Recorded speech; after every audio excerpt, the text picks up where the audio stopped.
Well, what a beginning to a story. Can you believe that?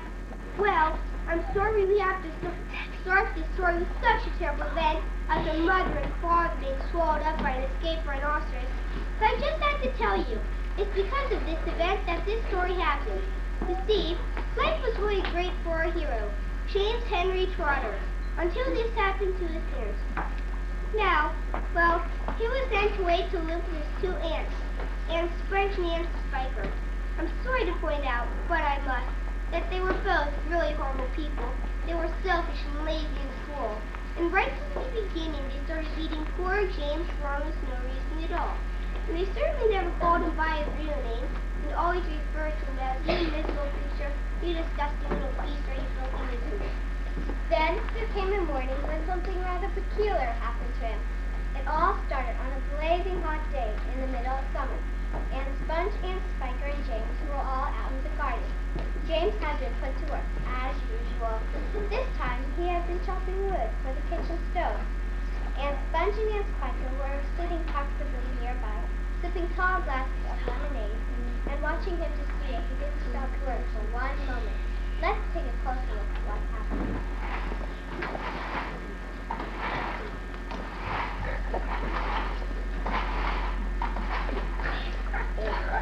And look and smell, I do declare, as lovely as a rose. Just feast your eyes upon my face, observe my shapely nose. Behold my heavenly silky locks, and if I take off both my socks, you'll see my dainty toes. But don't forget, my old dear Sponge, how much your tummy shows. Why, Sponge, you're red, go soak your head. My sweet, you cannot win. Behold, my gorgeous curvy shape, my teeth, my charming grin. Oh, beauty is sweet, how I adore my baby's lips, completely like a twinkle on my chin. My dear old trout, to the world I'll shout, you're only bones and skin. Such lovely I possess. You know which was shine in Hollywood. I do declare, oh, wouldn't that be fine? I'd capture all the nation's hearts, they'd give me all the leading parts. The stars would all resign. I think you'd make, without mistake, a lovely Frankenstein. What's the matter with you? Gee, Aunt Spiker, I feel as if I'm going to faint. Stop that immediately and get on with your work, you nasty little beast.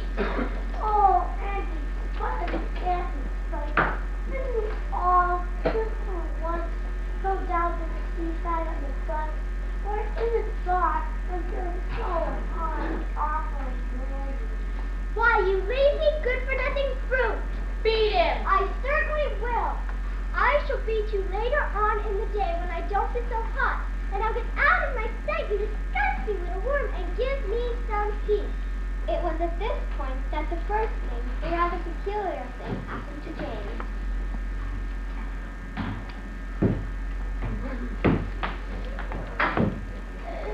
Closer to me, little boy. Come right up close to me and I'll show you something wonderful. You see this? You know what this is? You know what's inside this little bag? Take a look, my dear. Listen to them. Listen to them move. There's more power and magic in these little green things than in all the rest of the world put together. But what are they? Where do they come from? Aha! You'll never get that. Crocodile tongues. 1,000 long, slimy crocodile tongues, boiled in a skull of a dead witch for 20 days and nights. Here, you take it. It's yours. And now all you've got to do is this. Take a large jug of water and pour all the little green things into it. In a couple minutes, the water begins to froth and bubble furiously. And as soon as that happens, you must quickly drink it all down, the whole jugful in one gulp. And then, my dear, you'll feel it turning and boiling in your stomach. Steam will start coming out of your mouth, and you'll never be miserable in your whole life. Don't let those green things in there get away from you, because if they do escape, they'll be working their power and magic upon somebody else instead of upon you.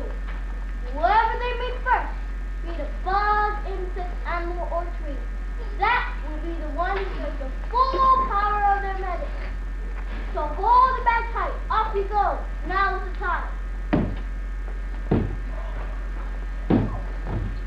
Oh no, what am I going to do? Yeah, I guess I'll just take them off. Wait a second. I can't seem to get them. I can't get them. All burrowing into the ground. They're gone. They're all gone. But where have they gone to? There's nothing down there but the roots of the old peach tree and a lot of centipedes and earthworms and a lot of other insects. Get up at once, you lazy little beast! Get back over there immediately! Finish chopping up those logs! Why don't we just throw his boy down the well in a bucket and leave him there for the night? That ought to teach him not to laze around like this the whole day long. That's a very good idea, my dear son. But let's wait and finish chopping up the wood first. Be off with you at once, you hideous brat, and do some work. Buzz, come here, look at this. And what? A peach right up there on the highest branch. Can't you see it? You're teasing me, Spiker. You're making my mouth water on purpose when there's nothing to put into it. For that tree's never even had a blossom on it, let alone a peach. There's one on it now, son. You look for yourself. Good gracious me, there really is a peach up there. Now, it's at this point in our story that James feels that something peculiar is about to happen at any moment. Hey you! Come over here at once and climb this tree. I want you to pick that peach up there on the highest branch. Can you see it? Yes, Aunt Sponge, I can see it. And don't you dare eat any of it yourself. Your Aunt Spiker and I are going to have it between us right here and now. Half each. Get on with you. Up you go. Stop! Hold everything! Look! Sponge, look! What's the matter with you? It's growing! It's getting bigger and bigger! But my dear Spiker, that's perfectly ridiculous. That's impossible. No, that can't be right. No? Yes? Great Scott, the thing really is growing. Great Caesar, go! I can actually see the thing bulging and swelling before my very eyes! Will it ever stop growing? Get away from that tree trunk, you stupid boy! The sign is shaking, it will fall off and break! Stand back, the branch is bending right down. I can't believe it, but the branch isn't breaking. Hallelujah! Whee! Terrifico, magnifico, splendifico, and what a meal! It's right. It's just perfect. Now see here, Spiker. Why don't we go and get us a shovel and dig out a great big hunk of it for you and me to eat? No, not yet. Well, I can't wait to eat some. My dear Sponge, there's a pile of money to be made out of this. We can only handle it. You wait and see.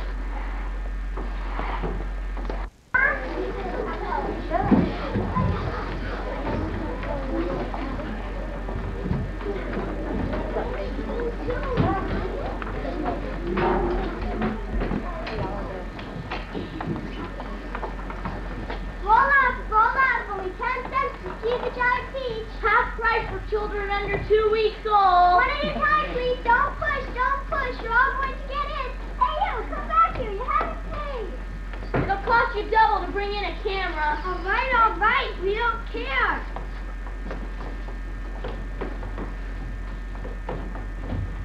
Aren't you glowing for bars on that James window? The disgusting little brute would only get in our way if we let him wander about.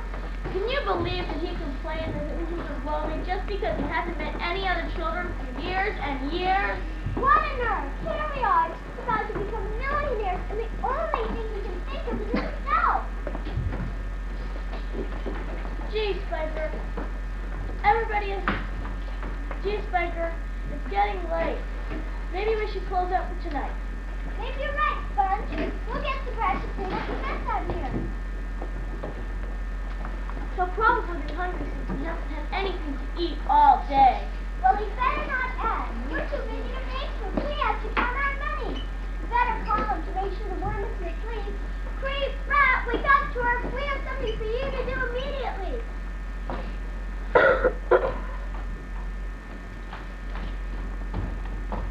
Gee, it's really dark out here.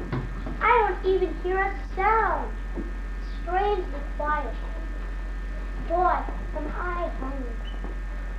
Little Spiker said maybe I should be a little more considerate of my animals. Maybe she's right. Gee, it's spooky out here. Can you imagine how James feels right now? Have you ever been out alone on a Here's where James knows, stranger than ever this time, is about to happen to him again. He's sure of it. He can feel it coming. Wow. Suddenly everything's so different.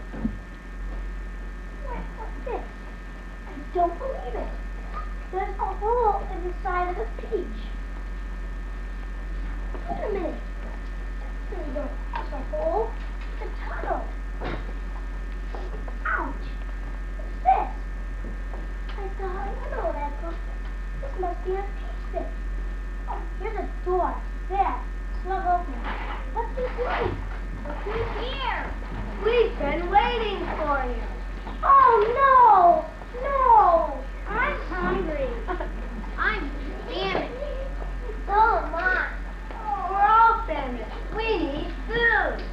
Aren't you hungry? What's the matter with you? You look positively ill. He looks as though he's going to faint any second. Oh, my goodness. The poor thing. I do believe he thinks it is him we're wanting to eat. Oh dear, what an awful thought. You mustn't be frightened. We wouldn't dream of hurting you. You are one of us now. Didn't you know that? You are one of the crew. We are all in the same boat. We've been waiting for you all day long. We thought you were never going to turn up. I'm glad you made it. So cheer up, my boy, cheer up. And meanwhile, I wish you'd give me a hand with all these boots. It takes me hours to get them all off by myself. Thank you so much. You're very kind. Well, you have a lot of boots. I have a lot of legs and a lot of feet. 100 to be exact. I am a centipede, you know. There he goes again. He simply cannot stop telling lies about his legs. He's only got 42. The trouble is that nobody ever bothers to count them. There's nothing marvelous in your centipede about having a lot of legs. Poor earthworm. He's blind, you know. He can't see how splendid I really look. In my opinion, the really marvelous thing is to have no legs at all and to be able to walk just the same. You call that walking? You're a slitherer. You just slither along. I glide. You are a slimy beast. I'm not a slimy beast. I'm a useful and much-loved creature, as any gardener you like. And for you, I am a pet. Like me, I cannot understand why. Oh, please excuse me. My name is Ladybird. Pleased to meet you. I am the only pest in this room, unless you count old green grasshopper over there. But he is too old to be a pest anymore. Young fellow, I am Grasshopper, who is rather old, but not a pest. I am a music. Well said, old green grasshopper. In case you haven't guessed by now, my name is Spider. James. Your name is James, isn't it? Yes. Well, James, have you ever in your life seen such a marvelous, colossal centipede as me? I certainly haven't. How on earth did you get to be like that? Very peculiar, very, very peculiar indeed. I was messing about in the garden under the old peach tree when suddenly a funny little green thing came wriggling past my nose. Oh, I know what that was.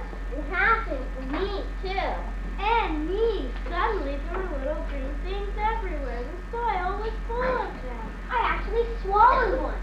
So did I. I swallowed 3, but who's telling the story anyway?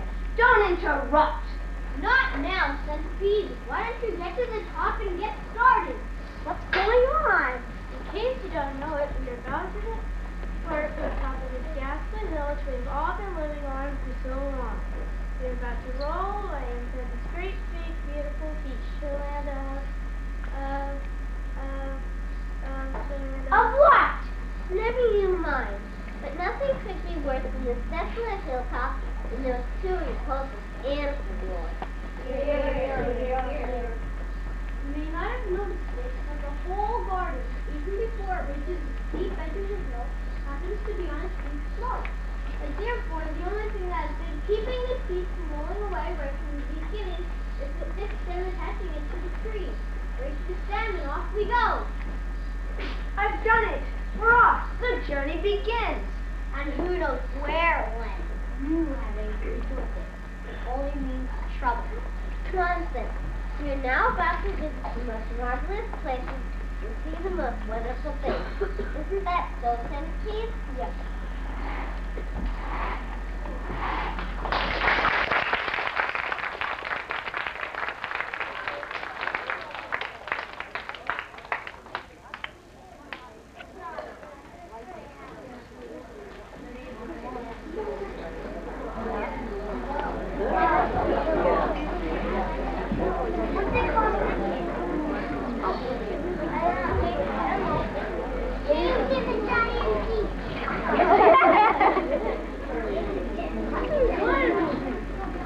Why did we have to get up so early, Spencer? Why, it's still dark outside. Well, if the early bird catches the worm, you early have to catch the sucker. Ha ha ha. That's funny. I don't get it, Spencer. What do you mean? Money! We're out here to make it money, Punch! We should make a fortune today. Just look at all those people coming up the hill. I wonder what became of that poor little boy of ours last night. He never did come back in, did he? He probably fell down in the dark and broke his leg. Or his neck, maybe. Just wait till I get my hands on him. He'll never want to stay out all night by the time I finish with him. Good gracious me, what's that awful noise? Spencer, I know it sounds silly, but it looks as if the fence is with Peaches. Peaches. Are you ill, Sponge? Are you? You must be. Oh no, it can't be. Move, Spencer, out of my way. Shove, pop, Sponge, Weaver. No, stay away. I wonder what that noise was. Well, anyway, never believe it, but the giant creature's still moving. It's rolling and bouncing down the steep slope at a tremendous pace. A round object will always keep on rolling as long as it's on a downhill slope. But wait, there's the seat. Sure as a peach and all its occupants aren't going to end up there. But then, what's to stop it? I know James wanted to be east side, but somehow I don't think that's what he had in mind. The beach is only 100 yards from the cliff. Now 50, now 20, now 10, now 5. It's gone over. Down, smash! What colossal splash! Wow, it seems like a stone. Wait, I think I see, yes, I see something coming. Yes, look over there. Let's have some light. Yes, light. Give us some light. Glowworm. Glowworm? I've never been a glowworm in here. That's because he was on the sunny ceiling, the lazy beast. Although, now that you mention his name, he doesn't look much like a worm at all, does he? I'm not a worm. I'm not a thief either. I'm simply a lady firefly without wings. Big deal. Come on, give us some more light. I'm trying. Please be patient. There. Some great journey. I shall never be the same again.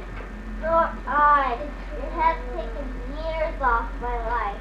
But my dear friend, we are there. Where? Where is there? I don't know. Well, bet it's somewhere good. Probably it's bottom of a coal mine.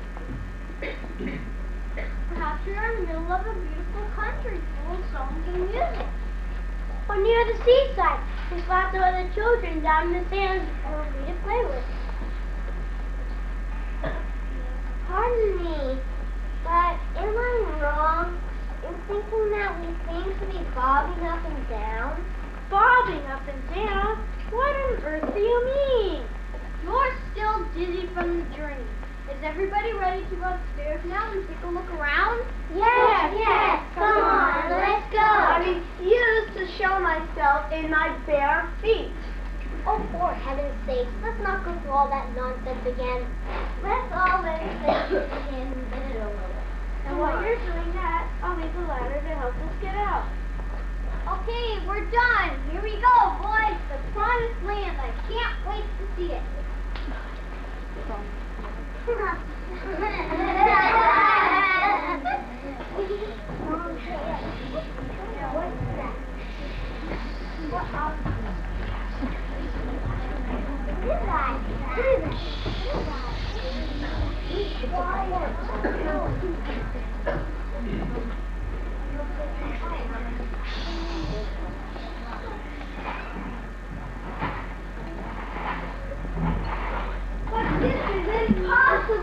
I told you we were bobbing up and down. We're in the middle of the sea. But where are the woods? Where are the fields? Where is England? Ladies and gentlemen, I'm afraid that we find ourselves in a rather awkward situation. Awkward? We're finished. I may be blind, you know, but that much I can see quite clearly. Off with my boots. I cannot swim with my boots on. I cannot swim at all. Nor can I. Nor I. But you won't have to swim. We're floating beautifully. And sooner or later, a ship is bound to come along and pick us up. Are you sure we're not thinking? Positive. You can see for yourself. The boys quite right. We're floating beautifully. Now we must all sit down and be perfectly calm. Everything will be all right in the end. Nonsense! Nothing is ever all right in the end, and well, you know it. Poor earthworm. He loves to make everything into a disaster. He hates to be happy. If this peach is not going to sink, and if we are not going to be drowned, then we shall starve to death instead. My golly, he's right. For once, he is right. Of course. I'm always right. We should get thinner and thinner and thirstier and thirstier. I'm dying already. I'm slowly shriveling up to want of food. Personally, I would rather drown. You must be blind. Oh, cruel. I know very well I'm blind. No need to rub it in. I'm sorry. I didn't do that. But can't you see? See? How can I see if I'm blind? Can't you realize that we have all the food we want here? Where? The peach, of course. Our whole ship is made of food. You must be crazy. You can't eat the ship if the young man's keeping us up. We shall starve if we don't. And we shall drown if we do. Dear, oh dear, no one was up to before. You can eat all you want. It would take weeks and weeks to make any sort of a dent in this enormous sea. Surely you see that. Good heavens, he is right again. An excellent idea. What are you looking so worried about, earthworm? What's the problem? The problem is that there is no problem. Cheer up, earthworm. Come on and eat. Easy. Just fabulous. Oh my. You know, James, this peach is even better than those little green flies that live on rose bushes. The flies were never as good as this. What a flavor. It's terrific. There's nothing like it. There never has been and there never will be. And I should know, because I personally have tasted all the finest foods in the world. I've eaten fresh mud burgers by the greatest cooks there are, and scrambled eggs and stink bug eggs and hornet stewed in tar, and pails of snails and lizard tails and beetles by the jar. A beetle is improved by just a splash of vinegar. I'm mad for crispy washings on a piece of buttered toast, and pickled spines of porcupines, and then a gorgeous roast of dragon's flesh. Raw hung, not fresh, it costs £1 at most, and comes to you in barrels if you order it by post. For dinner on my birthday, shall I tell you what I chose? Hot noodles made from poodles on a slice of bun. And then a rather smelly jelly made of armadillo's toes. Delicious, would you have to hold your nose? Now comes, I do declare, the burden of my speech. These foods are rare beyond compare, some are right out of reach. But there's no doubt I'd go without a million plates of each. for one small mite, one tiny bite of this fantastic peach. Yay!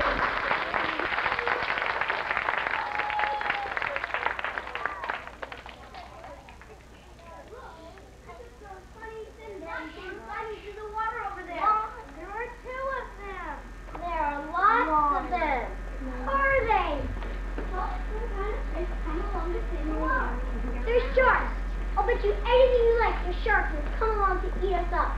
What absolute rot. I'm positive they're sharks. I just know they're sharks. Just assuming that they are sharks, there still can't possibly be any danger if we stay up here. Is there? Little girls swimming in towards us. Go away, you filthy beast. Look at the size of their jaws. Oh dear, they're attacking. We're finished now. First they'll eat the whole peach, then they'll be nothing left for us to stand on. Then they'll start on us. She's right. Eat a lot forever. Oh, I don't want to be eaten. Look how it takes me first because I'm so fat and juicy and have no bones. Is there nothing we can do? Surely you can think of a way out of this.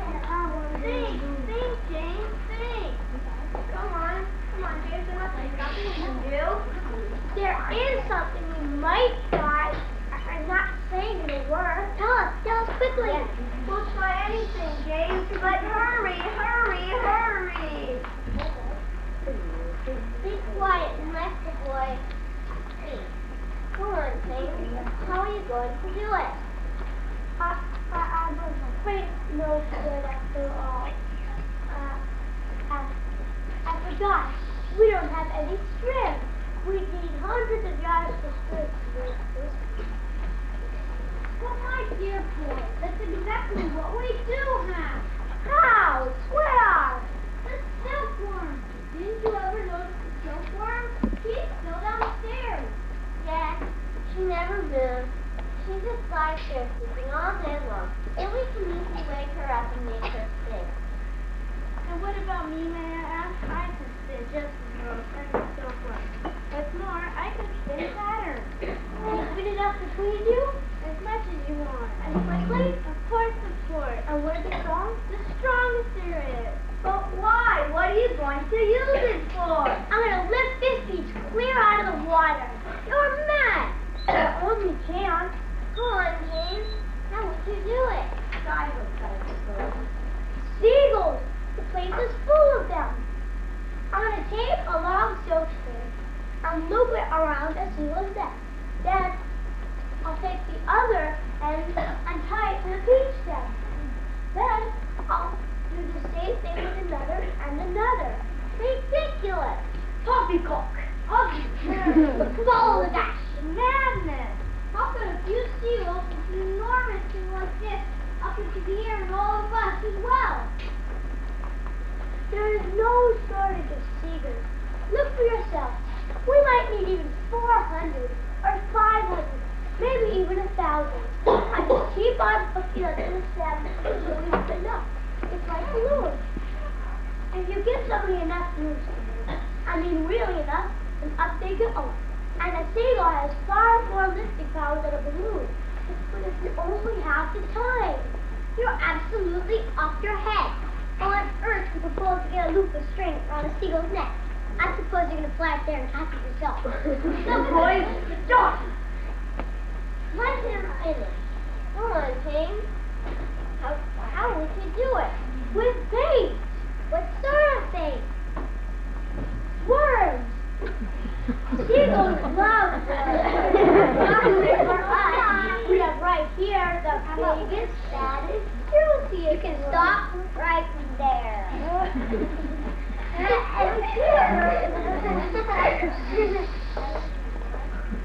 You're going to be eaten anyway. What difference does it make whether it's sharks or seagulls? I won't do it. Why don't we do something in his first? I don't give a hoot what the plan is. I'm not going to be pestered. That's why I like your seagull. I shall respect you for the rest of my life. But he won't have to give his life. Now here's what we'll do.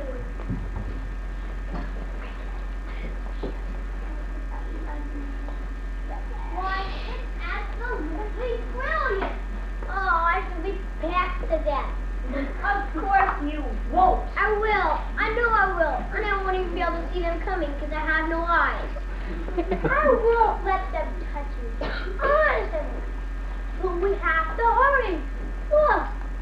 They're swinging towards us. Hurry up. After the station. All hands below deck except surfers. And you, Centipede, get that super. Wake her up and tell her to spin like you never spun before. You too, Spider. Just do it.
Yes, faster and faster fly the seagulls.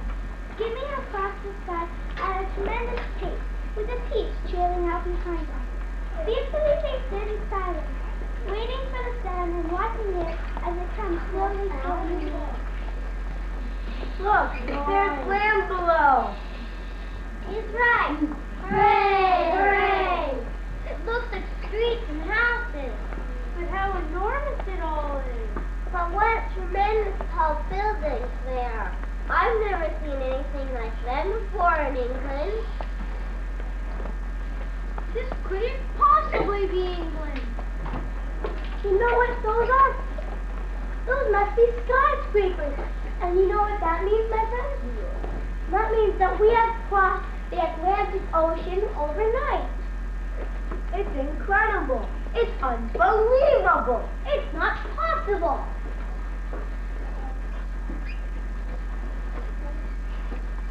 I once had a friend who went... Be quiet. Who cares about your friends? The thing we've got to think about now is how on earth are we going to get down to Earth? Ask James. That shouldn't be too difficult. All we have to do is cut loose some of these.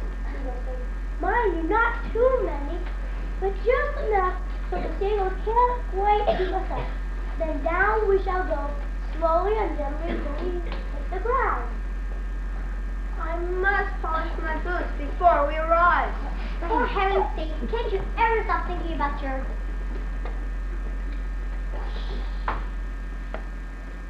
What is that? It looks like a plane. It came crashing out of that cloud over there. Oh no! It cut through every single one of our strings. We're falling. Help! Save us! We are lost. This is the end. James, do something, James. You always had the answer before. Quickly, do something. I'm sorry, I don't have the answer. It won't be long now. Shut your eyes.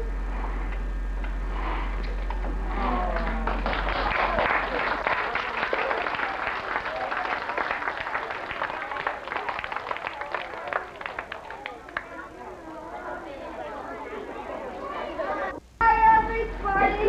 Goodbye, Ladybird. Goodbye, Earthworm. I'm sorry I always picked on you, even though you're as blind as a bat. Centipede, I have to... Oh, never mind. Goodbye, Centipede. I'm positive you weren't all that bad. This is the end. I know it is. You're dead. We've had it. I don't believe it. We're not dead. We're not? We're not dead? We're not! Hooray! But how? Where are we, Gene? I know it seems silly, but I do believe that we are on the top of the Empire State Building. You're kidding. How will we get down? Don't worry, they'll get us down. Gene, why are all those people hanging out of windows and cheering us? And all those people down there are waving madly. Maybe they think we're heroes. You know, she may be right. Maybe they think we are heroes. And James was right. Everyone on the beach is now looked upon as a hero, especially James. 100 steeplejacks lifted the giant peach off the Empire State Building and lowered it to the ground. A little girl in a red dress ran out from the crowd and shouted, "Oh, James, James, could I please just have a tiny taste of your marvelous peach?" Help yourself, James shouted back. "Eat all you want. It won't keep forever anyway." Needless to say, that was the beginning of our end for our splendid giant peach. Children came from everywhere. They jumped up onto the truck and swung like ants all over the giant peach, eating and eating to their heart's content. By the time the children had finished, the whole gigantic fruit had been completely eaten up, and only the big plum pit in the middle. And thus the journey ended. The enormous peach pit was set up permanently in a place of honor in Central Park and became a famous monument. But it was not only a famous monument, it was also a famous house. And inside the famous house lived a famous person, James Henry Trotter himself. And all you had to do any day of the week was to go and knock upon the door, and the door would always be open to you. And you could always ask to James to tell and tell again the story of his adventures on the beach. In fact, James thought it would be nice if one day he sat down and wrote it as a story for others to know. So he did. And that is what you just have seen.